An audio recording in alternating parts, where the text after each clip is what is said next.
الحمد لله والصلاة والسلام على سيدنا محمد وعلى آله وأصحابه أجمعين. أما بعد فأعوذ بالله من الشيطان الرجيم. بسم الله الرحمن الرحيم.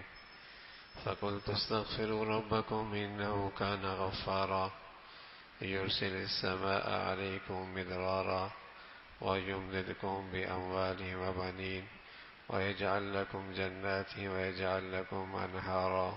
صدق الله العظيم. اللهم صل على سيدنا محمد النبي الأمي وعلى آله وأصحابه وسلم. اللهم صل على سيدنا محمد النبي الأمي وعلى آله وأصحابه وسلم. میرے معزز مسلمان بزرگوں، عزیز بھائیوں اور امت مسلمہ کی مقدس ماں اور بہنوں، زندگی مشکلات کا نام ہے، دنیا مصائب کا نام ہے، اور اس وقت وطن عزیز جن حالات سے گزر رہا ہے، شاید ہی کوئی مسلمان ایسا ہو جس کے دل میں ان حالات سے کانٹا نہ چبھتا ہو۔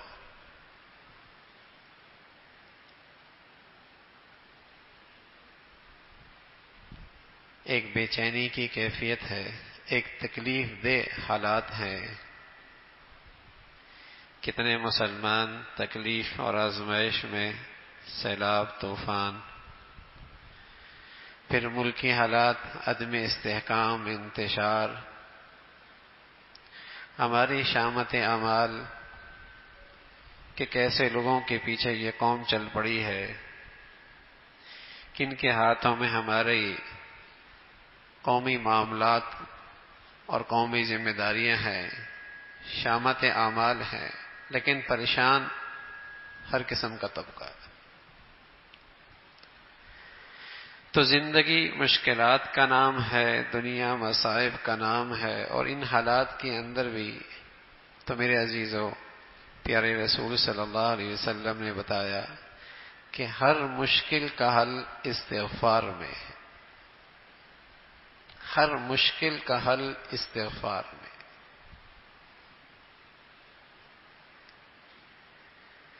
چاہے وہ مشکلات قومی درجے کی ہوں، قومی سطح پہ یا قوم اللہ سے معافی مانگنے لگے، تو اللہ کے نبی نے فرمایا ان کا حل موجود ہے، ان مشکلات سے نکلنے کا راستہ موجود ہے۔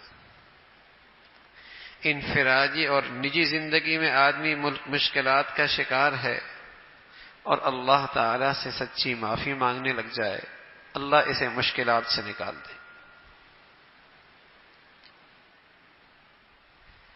یہ ایسا مبارک عمل ہے، رسول اللہ صلی اللہ علیہ وسلم فرمایا کرتے تھے میں خود بھی روزانہ دن میں 100 مرتبہ اللہ سے معافی مانگتا۔ پیارے رسول صلی اللہ علیہ وسلم معصوم، آپ سے گناہ ہو ہی نہیں سکتا، جو بھول چوک ہو جائے اللہ نے پہلے ہی اعلان کر رکھا ہے لِيَغْفِرَ لَكَ اللَّهُ مَا تَقَدَّمَ مِن ذَنبِكَ وَمَا تَأَخَّرَ، آپ کی ساری بھول چوک معاف ہے۔ لیکن پھر بھی عبداللہ ابن عمر فرمایا کرتے تھے رضی اللہ تعالیٰ عنہ، ہم جب آپ کی کسی مجلس میں آپ کے ساتھ بیٹھتے تو ہر تھوڑی دیر کے بعد آپ کے زبان سے یہ کلمات جاری ہوتے، رب اغفر لی وتب علی انک انت التواب الرحیم، اے اللہ معاف فرما دے، اپنی رحمت دے دے، تو بڑا ہی معاف کرنے والا ہے۔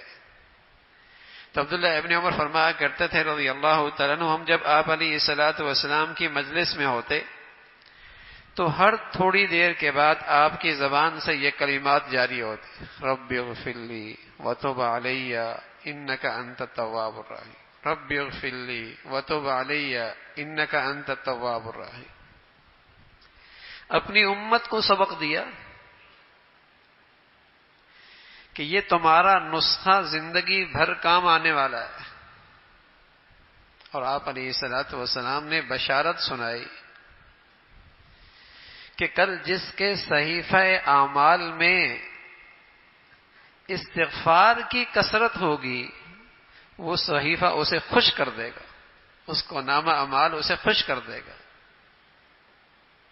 جس نامہ اعمال میں استغفار کی کثرت ہوگی وہ اسے خوش کر دے گا.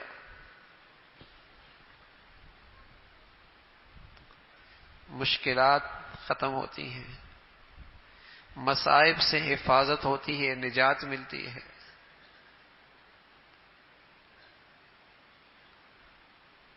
رزق کی تنگی دور ہو جاتی ہے. حضرت سفیان ثوری رحمۃ اللہ علیہ فرمان لگے ایک مرتبہ میں حضرت جعفر صادق رضی اللہ تعالیٰ عنہ کی خدمت میں حاضر ہوا اور میں نے عرض کی حضرت کوئی نصیحت فرمائے. تو حضرت نے مجھے 3 نصیحتیں فرمائی. ایک نصیحت تو یہ فرمائی کہ جب اللہ کوئی نعمت دے دے تو اللہ سے ڈرو، اللہ سے ڈرو. وَإِذَا أَنْعَمْنَا عَلَى الْإِنسَانِ أَعْرَضَ وَنَأَىٰ بِجَانِبِهِ. بہت سارے ایسے ہوتے ہیں جب انہیں نعمتیں مل جاتی ہیں تو وہ اللہ کو بھول جاتے ہیں.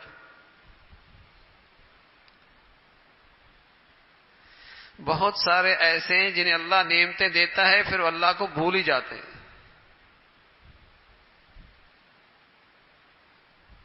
جب تھوڑی زندگی کے اسباب تھے تو ان کی زندگی میں سجدی بھی تھے، تلاوت بھی تھی، ان کے گھروں میں شرم و حیا اور غیرت بھی تھی. تھوڑی سی نعمتوں میں اضافہ کیا ہوا، ان کی پیشانیاں بھول ہی گئیں کہ اللہ کے سامنے جھکا کیسے جاتا ہے، اور ان کی زبانیں اللہ کے کلام سے محروم ہو گئی. گھروں سے شرم و حیا غیرت ختم ہو گئی. تو فرمایا کرتے تھے جب اللہ تعالیٰ کوئی نعمت دے تو اللہ سے ڈرو، کہیں یہ تمہیں غافل نہ کر دے، کہیں یہ نعمت تمہیں اللہ سے دور نہ کر دے. وَأُمْلِي لَهُمْ إِنَّ كَيْدِي مَتِينٌ. کہ بس اوقات اللہ رب العزت ڈھیل دیتے ہیں، یہ نافرمانیاں کر رہا ہے اسے اور نعمتیں مل رہی ہیں، یہ سرکشی میں ہے اسے اور مل رہا ہے. اللہ کہتا ہے وَأُمْلِي لَهُمْ، ہم انہیں مہلت دیتے ہیں، ڈھیل دیتے ہیں. إِنَّ كَيْدِي مَتِينٌ، پھر ہماری پکڑ بڑی سخت ہوگی.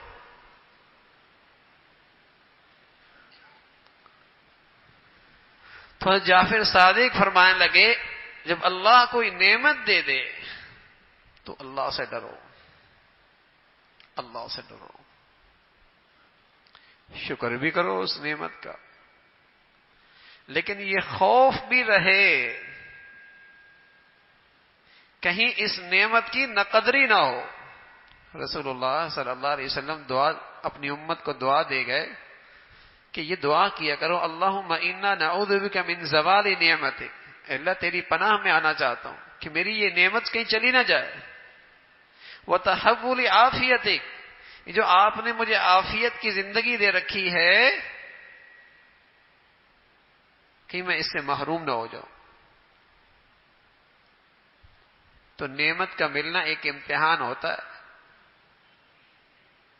نعمت کا ملنا ایک امتحان ہوتا ہے کہ اس میں شکر بجا لاتا ہے اور اس نعمت کو اللہ کے قرب کا ذریعہ بناتا ہے.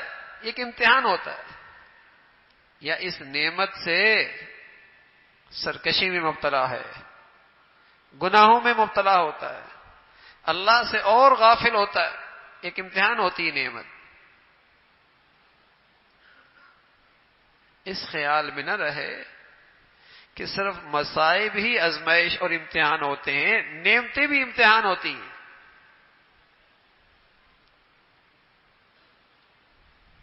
تو فرمایا اللہ تعالیٰ کوئی نعمت دے تو اللہ سے ڈرو، اللہ سے ڈرو، کہیں یہ نعمت چلی نہ جائے، کہیں یہ نعمت ضائع ہی نہ ہو جائے.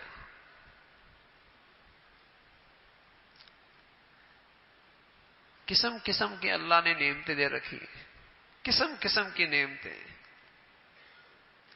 تو ذرا آدمی دیکھے نا ان نعمتوں سے اللہ کے قریب ہو رہا ہے یا دور ہو رہا ہے.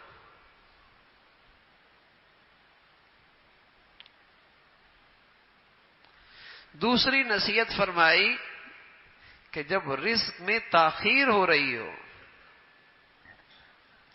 رزق میں تاخیر ہو رہی ہو تو استغفار کیا کرو. اس لیے کہ استغفار سے بند گلیاں، بند راستے، رکاوٹیں ختم ہوتی ہیں.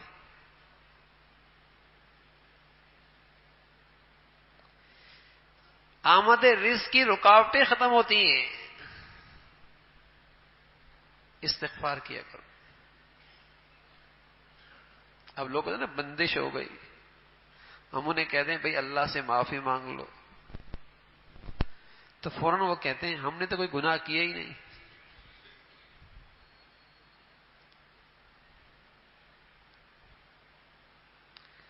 اللہ کے نبی تو ہر لمحے استغفار کر رہے ہیں، اور ہمارا ہر لمحہ پتہ نہیں کس گندگی میں، گناہوں میں گزرتا ہے، پھر بھی توبہ کی توفیق نہیں ملتی، استغفار کی توفیق نہیں ہوتی.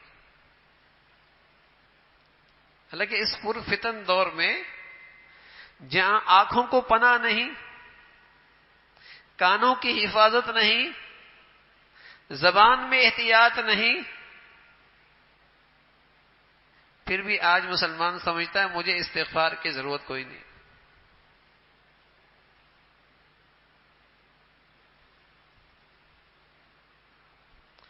تو فرمایا جب رزق کی تنگی ہو رہی ہو، کوئی رکاوٹ محسوس ہو رہی ہو، تو استغفار کرو.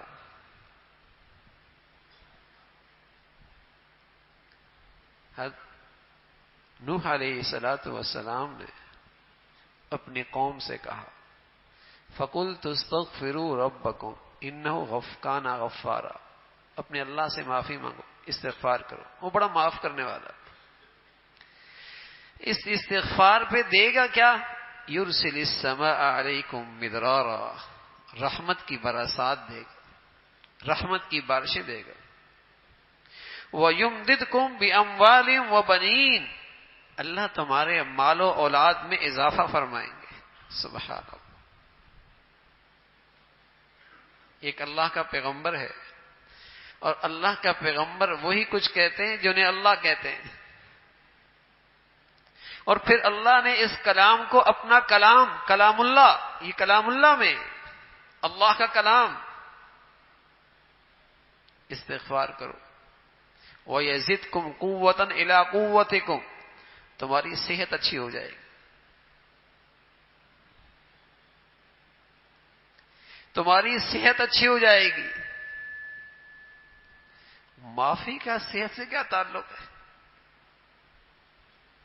تو بتائیے صحت کس کے ہاتھ میں، رزق کس کے ہاتھ میں، بارشوں کا نظام کس کے ہاتھ میں؟ اللہ کے ہاتھ میں ہے. اور وہ اللہ ہی نسخہ تجویز کر رہے ہیں.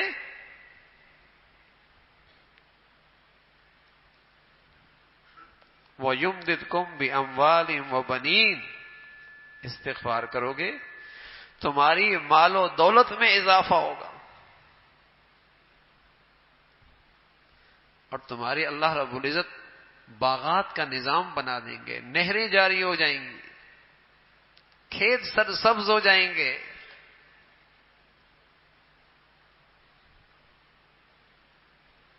اب شامت اعمال ہے کہ جب بارش کی ضرورت ہوتی ہے تو بوند بوند کو کسان ترس رہا ہوتا ہے، اور جب ضرورت نہیں ہوتی تو آفت بن کے آ جاتی ہے.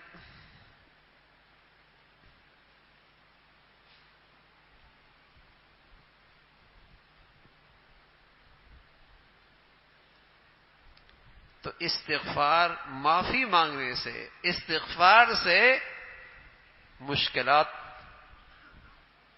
ختم ہوتی ہیں، مصائب سے نجات ملتی ہے، رزق کی تنگی، معاشی پریشانی ختم ہوتی ہے.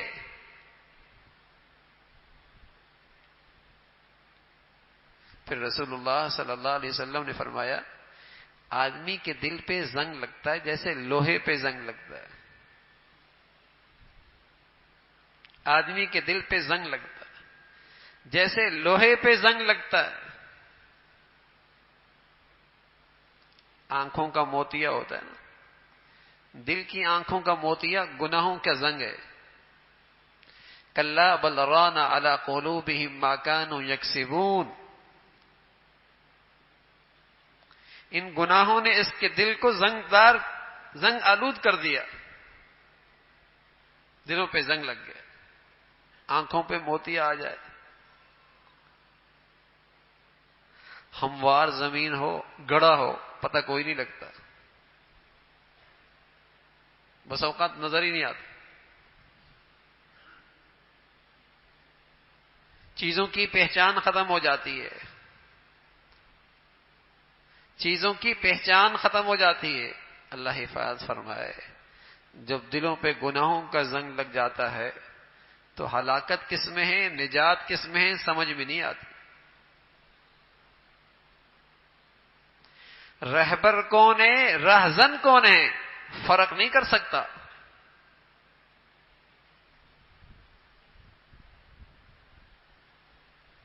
ہلاکت کس میں ہے، حفاظت کس میں ہے، تمیز نہیں کر سکتا. رہبر کون ہے، رہزن کون ہے، تمیز نہیں کر سکتا، فرق نہیں آتا. دل بھی اندھا ہو جاتا ہے نا.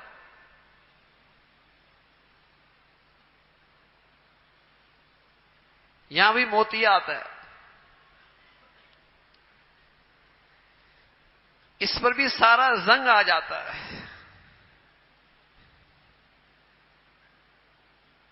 رسول اللہ صلی اللہ علیہ وسلم فرمایا یہ زنگ دور کیسے ہوگا؟ فرمایا استغفار کرنے سے، استغفار کرنے سے. اب استغفار میں جتنا خلوص ہوگا،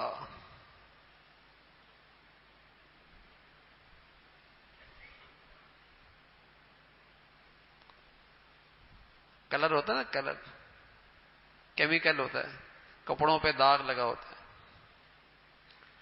تو اچھا کیمیکل ہو تو بڑے سے بڑا داغ بھی صاف ہو جاتا ہے. اچھا کیمیکل ہو تو بڑا سے گہرا داغ بھی صاف ہو جاتا، نشان ہی نہیں رہتا.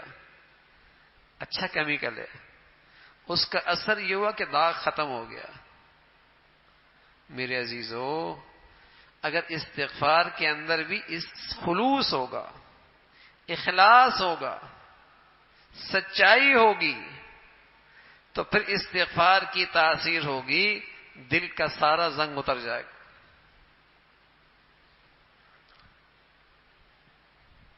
کیمیکل کمزور ہو تو داغ جاتا ہی نہیں. صرف زبان کا استغفار ہو، دل کا استغفار نہ ہو. زبان کے الفاظ ہوں، دل کی سچائی ساتھ نہ ہو، اخلاص نہ ہو. سبحان اللہ. پیارے رسول صلی اللہ علیہ وسلم نے فرمایا ایک شخص نے اخلاص سے استغفار کیا، 99 قتل کیے، 99 قتل کیے، پھر 100 بھی کر لیا. اس کی اس اخلاص کے اس استغفار نے اس سارے 100 قتل کا زنگ صاف کر دیا. 100 قتل. اس کا استغفار سچا تھا، اس کی معافی سچی تھی. اللہ کی شان، چند ہی لمحوں کے بعد اس کا انتقال ہو گیا. جنت کے فرشتے بھی آ گئے، جہنم کے فرشتے بھی آ گئے. کون لے کے جائے گا؟ فیصلہ یہ ہوا کہ یہ استغفار میں سچا تھا، اللہ نے 100 قتل کا گناہ بھی معاف کر دیا، یہ جنتی ہے. لیکن استغفار تو ہو نا. اس استغفار کی تاثیر یہی ہے، اگر سچائی کے ساتھ ہو تو دل چمک جاتا ہے، بینائی واپس آ جاتی ہے، دل کا زنگ ختم ہو جاتا ہے. آنکھوں کی بینائی بصارت، اللہ دل کی بینائی بصیرت واپس کر دیتے ہیں. بصارت بھی اللہ کی بڑی نعمت ہے، لیکن بصیرت تو اللہ اپنے خاص بندوں کو دیتا ہے جس سے اللہ راضی ہو جاتا ہے. یہ ہر کسے ناقص کو نہیں ملتی. بصارت تو ظالم مظلوم سب کے پاس ہوتی ہے، کافر مسلمان سب کے پاس ہوتی ہے، نیک بد سب کے حصے میں آ جاتی ہے. بصیرت ہر ایک کے ہاتھ میں نہیں آتی.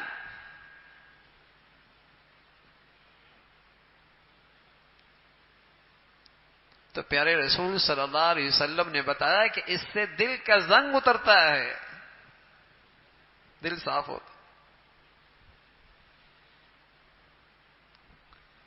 دل صاف ستھرا ہو جاتا۔ تو استغفار ہو، مشکلات کا حل ہے، اس مصائب سے نجات ہے، اس میں رکاوٹیں ختم ہوتی ہیں۔ رسول اللہ صلی اللہ علیہ وسلم فرمایا کوئی بھی تنگی ہو، استغفار سچا ہو، اللہ راستہ نکال دے گا۔ کوئی بھی غم ہو، استغفار سچا ہو، اللہ نجات دے دیں گے۔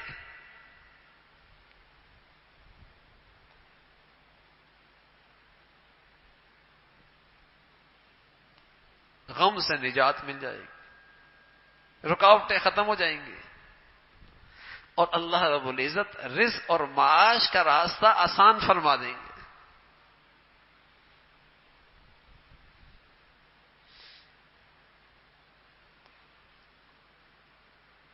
تو یہ استغفار اخلاص کے ساتھ ہو، خلوص کے ساتھ، کہ اللہ کو راضی کرنے کے لیے یہ اخلاص استغفار کر رہا۔ جس قدر اخلاص کے ساتھ ہوگا اس کی تاثیر زیادہ ہوگی، اس کا اثر زیادہ ہوگا۔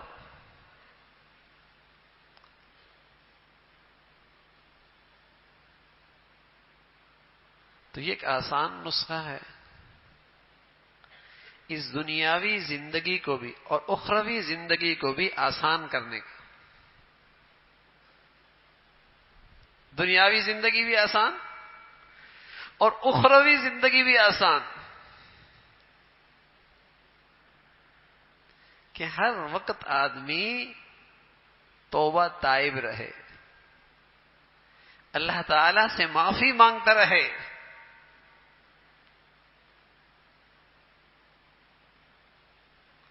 ہمارے ہاں عارفی رحمت اللہ علیہ فرمایا کرتے تھے، جب بھی کوئی ناگوار حالات آتے ہیں تو لوگ تبصروں میں لگ جاتے ہیں، الزام تراشیاں ہو رہی ہوتی ہیں، ایک دوسرے پہ ڈالتے رہتے ہیں۔ فرمایا کرتا اللہ کے بندو، اتنی دیر اللہ کے سامنے گڑ گڑا لیتے تو اللہ کی رحمت سے تمہارے مسئلے حل ہو جاتے۔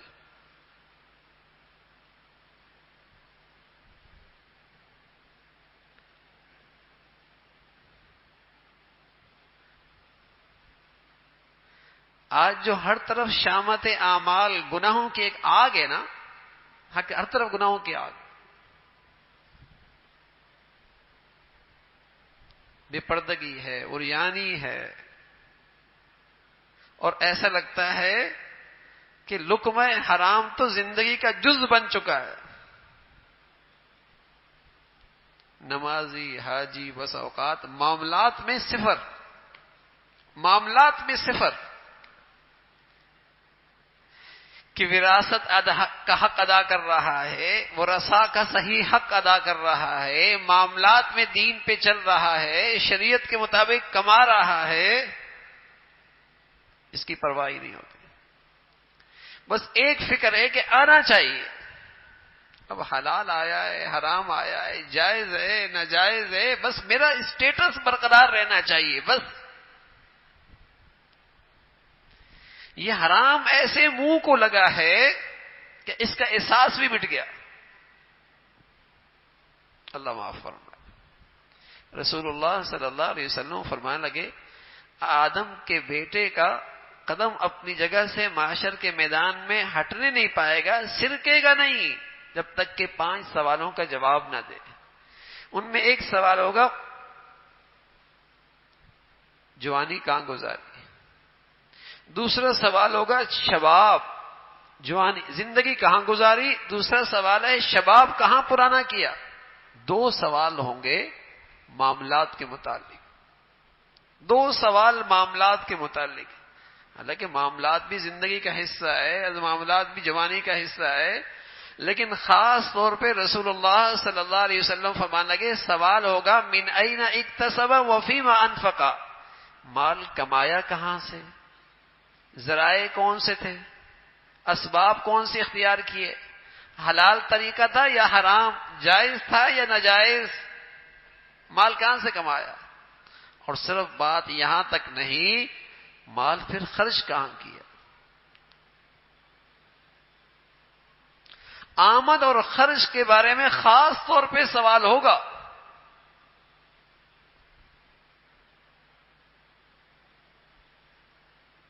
اس کا احساس ختم ہو گیا،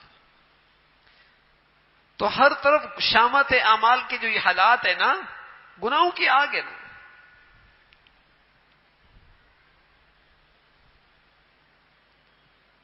بے حیائی ہے، گندگی ہے، بے پردگی ہے، نہ کانوں کو پناہ ہے، نہ آنکھوں کی حفاظت ہے، نہ زبان میں احتیاط رہا، اور نہ لقمہ حلال کھانے کی فکر رہی۔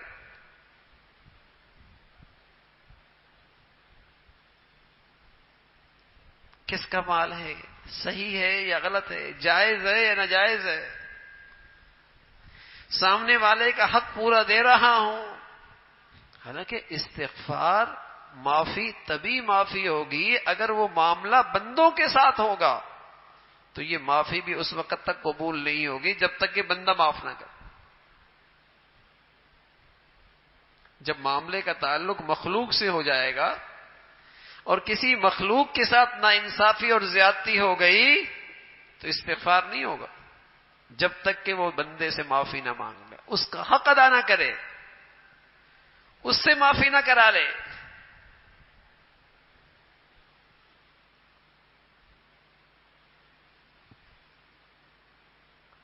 تو ان شامت اعمال سے جو حالات ہیں اس کا نسخہ یہی ہے کہ ہم اللہ تعالی سے سچی معافی مانگنے والے ہوں۔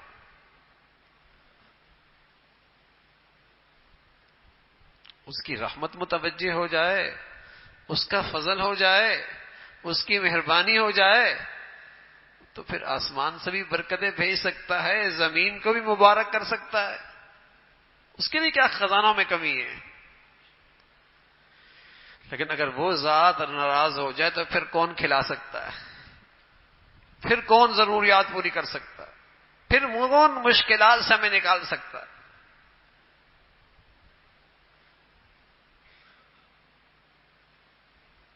اس ذات کی طرف رجوع کی ضرورت ہے۔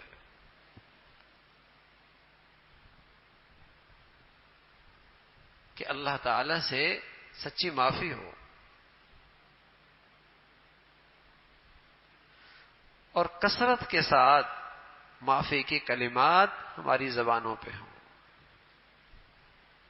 رسول اللہ صلی اللہ علیہ وسلم نے اپنی زندگی میں بے شمار معافی کے کلمات بتلائے، کثرت کے ساتھ احادیث میں استغفار کے کلمات آتے ہیں۔ جب دنیا میں حضرت آدم علیہ الصلوۃ والسلام تشریف لائے تو ظاہر ہے جب آپ تشریف لائے تو اللہ رب العزت نے گناہ بھی پیدا کیا، بندے کے اندر گناہ کرنے کا جذبہ بھی رکھا، لیکن اللہ رب العزت نے ساتھ اس کا علاج اور تریاق بھی دیا، اور تریاق اور علاج یہ دیا، ربنا ظلمنا انفسنا وَإِن لَّمْ تَغْفِرْ لَنَا وَتَرْحَمْنَا لَنَكُونَنَّ مِنَ، اے اللہ مجھ سے زیادتی ہو گئی، معاف فرما دے، اور اگر آپ معاف نہیں کریں گے تو میں تو گھاٹے میں ہوں گا، اگر آپ کی رحمت نہ ہوئی تو میرا تو نقصان ہو جائے گا۔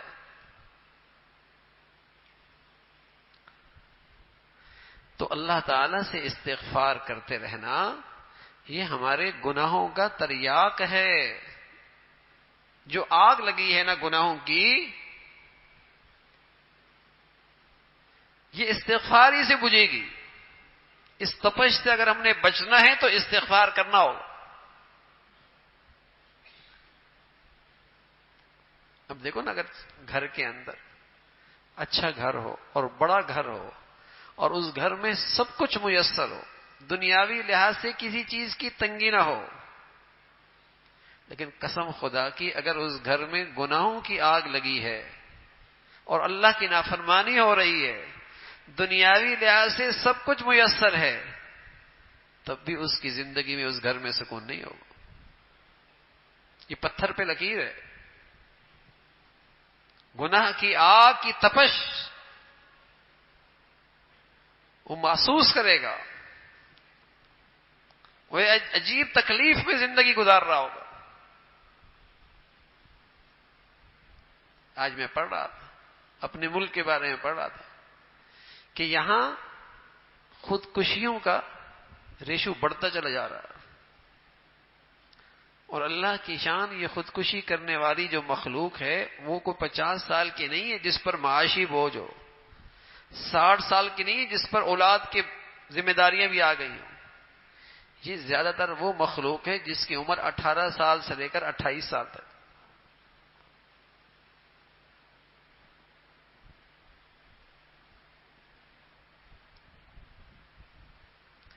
اور اس تعداد میں بھی زیادہ تر وہ مخلوق ہے، وہ نہیں جو دنیاوی لحاظ سے بالکل گئی گزری ہے، جس کے پاس دنیاوی لحاظ سے وسائل بھی ہیں، ان کی تعداد زیادہ ہے.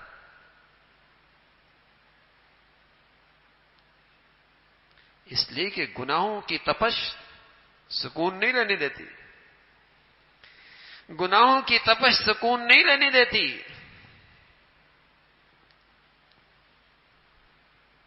پیسہ ہے، دولت ہے، تو پیسوں سے تو آپ زیادہ سے زیادہ راحت کی چیزیں لا سکتے ہیں، راحت تو نہیں لا سکتے.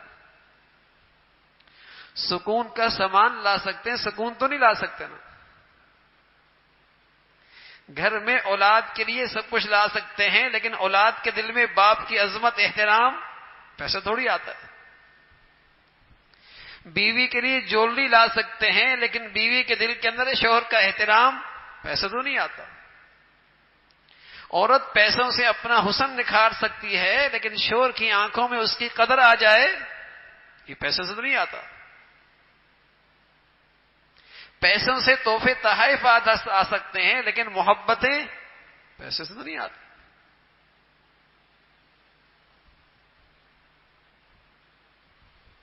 وہ تو کوئی اور چیز ہے جس کے بدولت اللہ رب العزت راضی ہوتے ہیں، رحمت فرماتے ہیں، مہربانی ہو جاتی ہے، زندگی خوبصورت ہو جاتی ہے.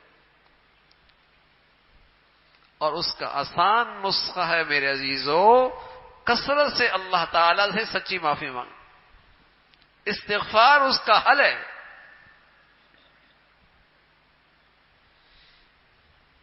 لوگ وظائف پوچھتے ہیں اور بہت وظائف پڑھتے ہیں، اور بندشوں کا بہت علاج تجویز کیا جاتا ہے، اور رکاوٹوں کے سلسلے میں نہ جانے کہاں کہاں دوڑتے ہیں. تو بھائی اللہ کے نبی نے وظیفہ بتا دیا ہے، معافی مانگ لو سچی، استغفار سچائی سے کر لو اور کرتے رہو زندگی بھر. انجانے میں گناہ ہو جاتا ہے، انجانے سے خطا ہو جاتی ہے، پھر بھول سے پھر گناہ کر لیتا ہے. رسول اللہ صلی اللہ علیہ وسلم نے فرمایا، بندہ بار بار گناہ کرتا ہے اور بار بار اللہ سے معافی مانگتا ہے، اللہ بھی کہتے ہیں میرا بندہ جب تک مجھ سے معافی مانگتا رہے گا میں بھی معاف کرتا رہوں گا.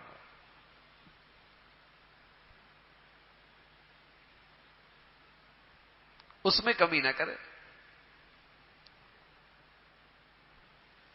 تو اس سے زندگی آسان ہو جائے گی. اب زندگی مشکل ہوتی چلی جا رہی ہے، زندگی کی مشکلات بڑھتی چلی جا رہی ہیں، اور یقین جانیں جتنا معاشرہ گناہوں سے آلودہ ہوتا چلا جائے گا اور گناہوں کی آگ جلاتا رہے گا، اسی قدر زندگی معاشرے کی مشکل ہوتی چلی جا رہی ہے. زندگی کے مسائل پریشانیاں بڑھتی چلی جائیں گی.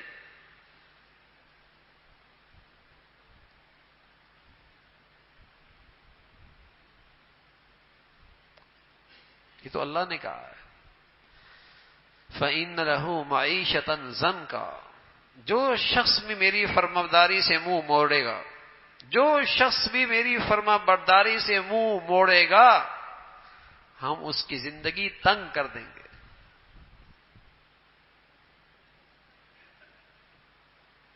جو بھی ہو، امیر غریب، مرد عورت، مشرقی مغربی، کالا گورا، جو بھی ہماری فرمانبرداری سے منہ موڑے گا، ہم اس کی زندگی تنگ کر دیں گے۔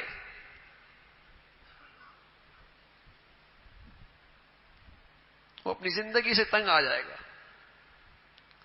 مغربی ملکوں میں آپ دیکھیں، ظاہری زندگی کے لحاظ سے انہیں ہر کچھ سب کچھ میسر ہے، لیکن ان کی زندگی اتنی تنگ ہے کہ 1 منٹ میں وہاں کئی لوگ خودکشی کرنے کی کوشش کرتے ہیں، کامیاب تھوڑے ہوتے ہیں لیکن کوشش بہت کرتے ہیں۔ سیکنڈوں میں ایک آدمی خودکشی سے مر رہا ہے، منٹوں میں بھی نہیں، سیکنڈوں میں۔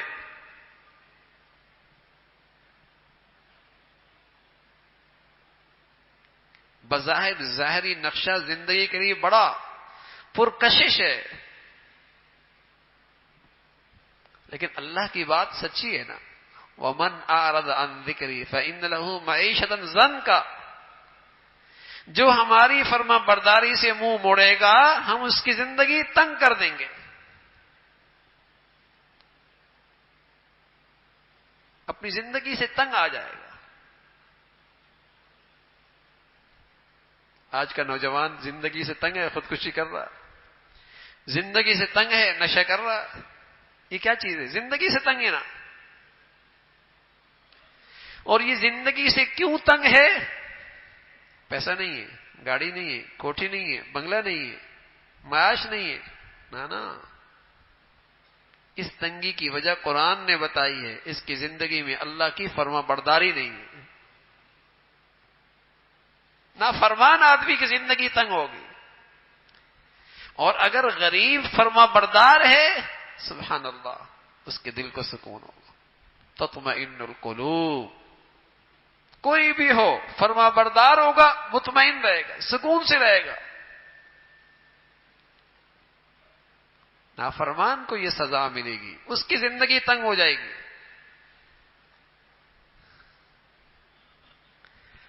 ہم زندگی کے تنگی کے اسباب خود اکٹھے کریں اور پھر پیٹتے رہیں کہ زندگی بڑی مشکل ہوتی چلی جا رہی ہے۔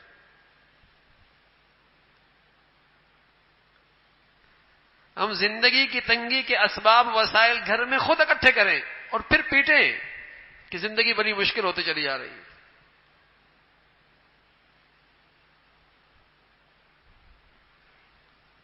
تو اللہ کی طرف رجوع ہوگا،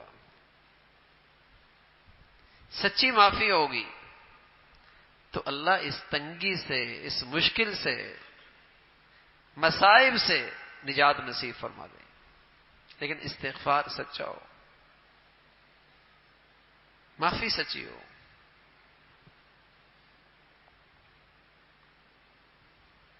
کثرت سے استغفار ہو۔ اللہ کے پیاروں کی قرآن میں اللہ کے پیاروں کا تذکرہ ہے، والمستغفرین بالاسحار۔ سبحان اللہ، اللہ ہمیں یہ گھڑی نصیب فرما دے۔ یہ رات عبادت میں گزارتے ہیں، کبھی قیام میں، کبھی رکوع میں، اللہ سے خوف بھی، اپنے گناہوں پہ خوف بھی ہے، اس کی رحمت سے امید بھی ہے۔ لیکن جب سورج صبح صادق ہونے کا وقت ہوتا ہے، صبح ہونے لگتی ہے، والمستغفرین بالاسحار، سحری کے وقت کثرت سے اللہ سے معافیاں مانگ، والمستغفرین بالاسحار کانوا قلیلا من اللیل ما یہجعون وبالاسحار هم یستغفرون۔ تھوڑی دیر آرام کرتے ہیں بستروں پر، زیادہ تر اللہ کے سامنے کھڑے ہوتے ہیں، لیکن جب سحری کا وقت ہوتا ہے، رات ختم ہونے کو ہوتی ہے، اللہ سے معافیاں مانگتے ہیں۔ اللہ اکبر، وہ اپنی عبادت پر بھی استغفار کرتے ہیں، اور آج ہم مسلمان اپنے گناہوں پر بھی استغفار نہیں کرتے۔ کتنا فاصلہ ہے زندگیوں میں، کتنا فرق ہے زندگیوں میں۔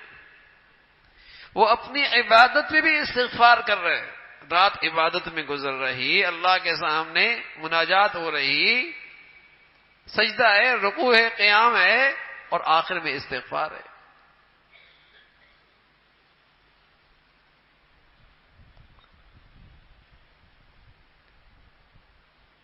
تو استغفار بڑا مبارک عمل ہے. نیکیوں کی بات کرو گے، اللہ نیکیوں کی کمی پوری کر دیتے ہیں، اس نیکی کو کمال کا درجہ دے دیتے ہیں.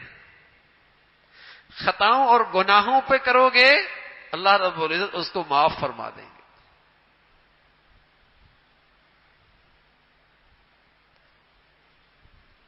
حضرت صدیق اکبر رضی اللہ تعالیٰ عنہ بڑھیا نماز پڑھتے تھے اور بہت ہی بڑھیا نماز پڑھا کرتے تھے. جب قیام فرماتے دیکھنے والے سمجھتے ایسا لگتا جیسے لکڑی گاڑ دی، ایسے پرسکون نماز پڑھتے رات کو. تو پیارے رسول صلی اللہ علیہ وسلم نے حضرت حضرت صدیق اکبر سے فرمایا رضی اللہ تعالیٰ صدیق، جب تم نماز کے اختتام پہ ہو، سلام سے پہلے یہ اللہ سے معافی مانگ کرو اور یوں کہا کرو اللہم انی ظلمت نفسی، اللہ میں نے اپنی جان پہ ظلم کیا. اللہ اکبر. نماز کس کی؟ حضرت صدیق کی، جس کے ایمان کی شان کیا ہے؟ لو وزن ایمان ابی بکر ما سائر امہ لرجح ایمان ابی بکر، کہ ساری امت کا ایمان ایک طرف اور صدیق کا ایمان ایک طرف، تو صدیق کا ایمان سب پہ بھاری ہو جائے. تو صدیق کی نماز پھر کیسی ہوگی؟ ایمان ایسا. تو فرمایا جب نماز ختم ہونے کے ہو تو آخر میں استغفار کیا کرو یہ کلمات، اللہم انی ظلمت نفسی ظلما کثیرا. سبحان اللہ. اس سے نیکی اعلیٰ درجہ پا لیتی ہے، نیکی کمال درجے تک پہنچ جاتی ہے. فرمایا سلام پھیرو تو کیا پڑھو؟ استغفر اللہ استغفر اللہ استغفر.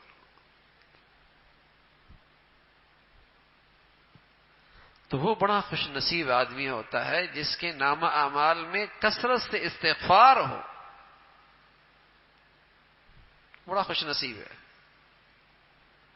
اللہ کے یہاں بھی سرخرو ہوگا، اپنے نامہ اعمال دیکھ کر بھی اسے خوشی ہوگی، اور زندگی اس کی بڑی آسان رہے گی. اللہ زندگی میں آسانیاں بہت پیدا فرمائیں گے. آسان زندگی کا نسخہ ہے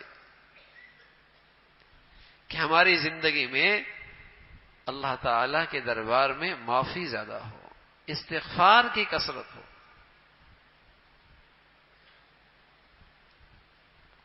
تو حضرت سفیان ثوری رحمۃ اللہ علیہ نے حضرت جعفر صادق رضی اللہ رحمۃ اللہ علیہ سے جب پوچھا کہ مجھے نصیحت فرمائیں، تو پہلی نصیحت یہ فرمائی نعمت اللہ دے تو اللہ سے ڈرتے رہو، کہیں ضائع نہ ہو جائے، کہیں چلی نہ جائے، کہیں اس نعمت کی ناقدری نہ ہو. دوسرا نصیحت یہ فرمائی کہ جب تمہیں معاش کے سلسلے میں کوئی رکاوٹ محسوس ہو رہی ہو، رزق میں تنگی محسوس ہو رہی ہو، تو استغفار کیا کرو. ان العبد لیحرم الرزق بذنب یصیب. بندہ اللہ کی نافرمانی کرتا ہے تو اللہ اس سے رزق اٹھا لیتا ہے. اب چاہے رزق زہری شکل اس کی اٹھ جائے، چاہے اس کی برکت اٹھا لے، چاہے اللہ رب العزت ظاہری لحاظ سے اسے رزق سے محروم کر دے، اور چاہے اس کی برکت اٹھا لے کہ پیچھے اس رزق کا چوکیدار تو رہ رہا ہے، اس رزق سے اسے نفع کچھ نہیں حاصل ہو رہا، اس کے پیچھے خوار تو ہو رہا ہے، پریشان تو ہو رہا ہے، لیکن اللہ نے اس رزق میں اس کے لیے نفع کوئی نہیں رکھا. نہ اس میں اس کی ایمان کی حفاظت ہے، نہ اس میں اس کی اولاد فرما بردار ہے، نہ اس رزق میں خود اس کے لیے سکون اور راحت ہے. خوار بہت ہے اس رزق کے پیچھے. گناہوں کی نحوست سے اللہ رب العزت رزق یا تو رزق ہی لے لیتے ہیں، معاش اور رزق کے راستے میں رکاوٹیں ڈال دیتے ہیں، یا اللہ تعالیٰ اس کی برکت اٹھا لیتے ہیں کہ دیکھنے میں وہ رزق لگتا ہے لیکن خوار اس کے پیچھے. اس رزق سے نہ اس کا ایمان کی حفاظت ہوتی ہے، نہ اولادیں فرما بردار ہوتی ہیں، نہ اسے راحت اور سکون ملتا ہے، نہ دنیا راحت کی بنتی ہے، نہ موت اچھی آتی ہے. گناہ کی نحوست ہوتی ہے. تو فرمایا جب معاش کے مسئلے میں کوئی رکاوٹ ہو تو استغفار کیا کرو، استغفار کیا کرو، اللہ وہ رکاوٹ دور فرما دیا کریں گے. امام ابو حنیفہ رحمۃ اللہ علیہ، حضرت رحمۃ اللہ علیہ کا یہ معمول تھا، جب کوئی مسئلہ مشکل ہوتا اور وہ زیادہ وقت لے رہا ہوتا سمجھنے میں، تو آپ اکیلے بیٹھ کے استغفار کرتے اور فرماتے جیسے ہی میں یہ کرتا ہوں اللہ میرے لیے وہ مسئلہ آسان فرما دیتا ہے. اس استغفار کے عمل میں ایسا نور ہے، اس میں اللہ رب العزت نے ایسی آسانیاں رکھی ہیں. استغفار کر لیتا. اور تیسری نصیحت یہ فرمائی حضرت سفیان ثوری کو کہ لا حول ولا قوت الا باللہ، اس کی کثرت کیا کرو. لا حول ولا قوت الا باللہ.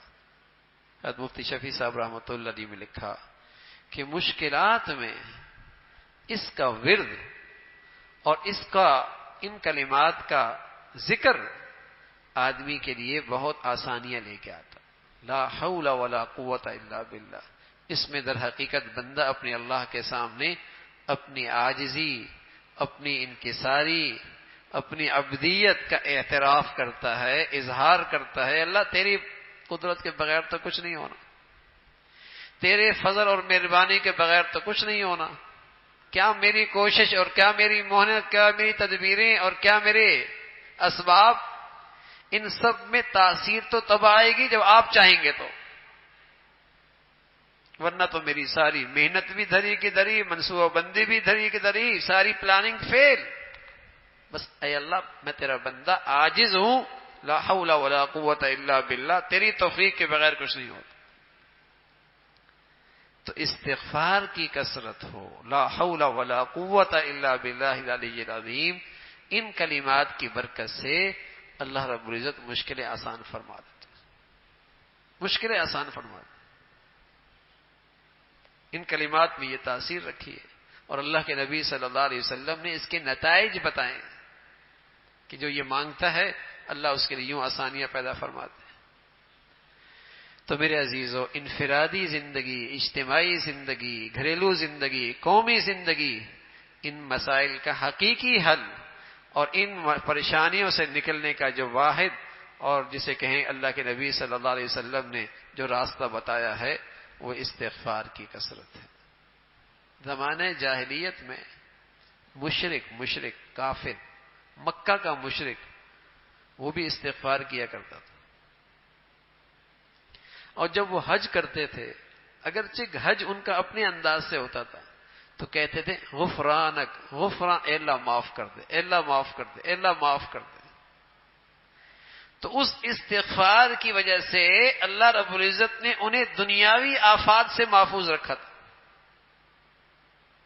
اس لیے کہ وہ اللہ کو مانتے تھے، بیت اللہ کو بھی مانتے تھے. آپ پر ایمان نہیں لایا تھا، اللہ کو مانتے تھے وہ، تو وہ معافی مانگتے تھے. تو جب مشرک استغفار کرے، اس کی حفاظت ہو جائے، تو میرے عزیزو اگر مسلمان اپنے اللہ سے سچی معافی مانگنے لگ جائے تو پھر اللہ رب العزت اس کی کیسی حفاظت کا انتظام کرے، اور اسے کس طرح اپنی شان سے ہر قسم کے شر اور فتنے سے محفوظ رکھیں. استغفار میں یہ تاثیر ہے، اس میں یہ قوت ہے کہ آدمی کثرت سے استغفار کرے، معافی مانگتا رہے. انشاءاللہ اللہ رب العزت کی رحمت متوجہ ہوگی. اللہ رب العزت بھائی جو کچھ کہا سنا عمل کے توفیق نصیب فرمائے. وآخر دعوانا الحمدللہ رب العالمین. اللهم لك الحمد كله ولك الشكر كله، اللهم لك الحمد كله ولك الشكر كله. اللهم أعنا على ذكرك وشكرك وحسن عبادتك، اللهم أعنا على ذكرك وشكرك وحسن عبادتك. ربنا ظلمنا أنفسنا وإن لم تغفر لنا وترحمنا لنكونن من الخاسرين. يا حي يا قيوم برحمتك نستغيث، أصلح لنا شأننا كله ولا تكلنا إلى أنفسنا طرفة عين یا ارحم الراحمین. ہم نے جو کچھ کہا سنا عمل کی توفیق نصیب فرما. ایمان والی، عافیت والی، صحت والی زندگی عطا فرما یا ارحم الراحمین. ہم سب کے تمام ظاہری باطنی گناہوں کو معاف فرما. ہماری زندگیاں اے اللہ گناہوں سے محفوظ فرما. مولا کریم گناہوں کی نحوستوں سے ہم سب کو محفوظ فرما. ہمارے گھروں کو محفوظ فرما. ہمارے بچے بچیوں کی حفاظت فرما. اے مولا کریم 100% اپنی فرما برداری کی زندگی نصیب فرما یا ارحم الراحمین. تمام حاضرین حاضرات، سامعین سامعات سبھی کی جائز حاجات کو پورا فرما. مشکلات کو آسان فرما. پریشانیوں کو ختم فرما. بری زندگی سے، بری موت سے، برے حالات سے محفوظ فرما. اے مولا کریم اپنے فضل سے ہر ماں باپ کو اپنے بچے بچیوں میں خوشیاں نصیب فرما. اولادوں کے آزمائشوں سے، نافرمانیوں سے محفوظ فرما. مولا کریم ہماری اولادوں کو اپنا بھی والدین کا فرما بردار بنا. اولادوں کی ذمہ داریاں جو ماں باپ پر ہیں ان کی ادائیگی ماں باپ کے لیے آسان فرما. اے مولا کریم بچیاں بچوں کے لیے نیک صالح رشتوں کا انتظام فرما. جو بچیاں بچے اپنے ازواجی زندگی سے وابستہ ہیں مولا کریم ان کے گھروں کو محبت اور تقوی سے آباد فرما. ٹوٹ پھوٹ سے، انتشار سے، بد اعتمادی سے اے مولا کریم گھروں کو محفوظ فرما. ایمان والی، حیا والی، عفت والی، پاک دامنی والی زندگی میں اور ترقی نصیب فرما.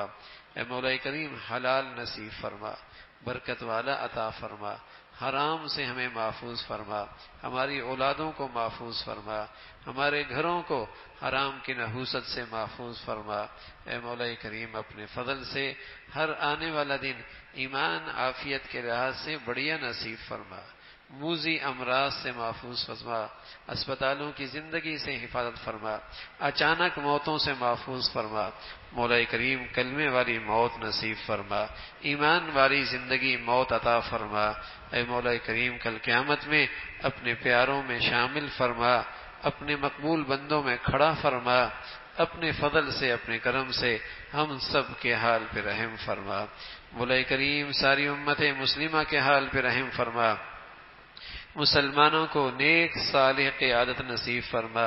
ظالموں سے، بے دینوں سے، جہلاء سے اس امت کو نجات نصیب فرما. مولا کریم دین کی خدمت کی جتنی شکلیں تیرے ہاں مقبول ہیں سبھی کی حفاظت فرما. کام کرنے والوں کی مدد اور نصرت فرما. یا ارحم الراحمین اپنے پیاروں کی عظمت، محبت، صحبت نصیب فرما. شریروں سے، حاسدوں سے ہمیشہ محفوظ فرما. وطن عزیز کو امن اور سلامتی کا گہوارہ بنا. یا نیکی کی اور خیر کی اور تعمیر کی جتنی قوتیں ہیں انہیں غلبہ نصیب فرما. شر کی اور برائی کی اور بے حیائی کی جتنی طاقتیں ہیں انہیں نیست و نابود فرما. اے مولا کریم ہمارے ملک پہ رحم فرما. ہمارے شہر پہ رحم فرما. جو مصیبت میں اور تکلیف میں ہمارے بھائی ہیں اے مولا کریم ان کے لیے عافیت کی شکلیں پیدا فرما. اس مصیبت کی گھڑی میں اے مولا کریم ان کی مدد اور نصرت فرما. ان سب کو اپنا تعلق نصیب فرما. اپنی ذات کی طرف رجوع نصیب فرما. اے مولا کریم اپنے فضل سے مسلمانوں کو ایمان اسلام پر باہمی اتفاق نصیب فرما. رنگ، نسل، وطن اور ان بنیادوں پر جو مسلمانوں میں نفرتوں کا بیج بول رہے اے مولا کریم مسلمانوں کو ان کے شر سے محفوظ فرما. عصبیت سے اور قومیت سے اور لسانیت سے اے مولا کریم ان تمام بے دینی کے ناروں سے مسلمانوں کو ہمیشہ محفوظ فرما. ایمانی اسلامی اخوت کو زندہ فرما. اسلامی ایمانی اہمیت کو زندہ فرما. اسلامی ایمانی بھائی چارے کو زندہ فرما. مولا کریم مسلمانوں کو بے دینی سے اور نفرتوں کی شکلوں سے ہمیشہ محفوظ فرما. ربنا تقبل منا انك انت السميع العليم وتب علينا انك انت التواب الرحيم. وصلى الله على سيدنا محمد وعلى آله واصحابه اجمعين برحمتك يا رب.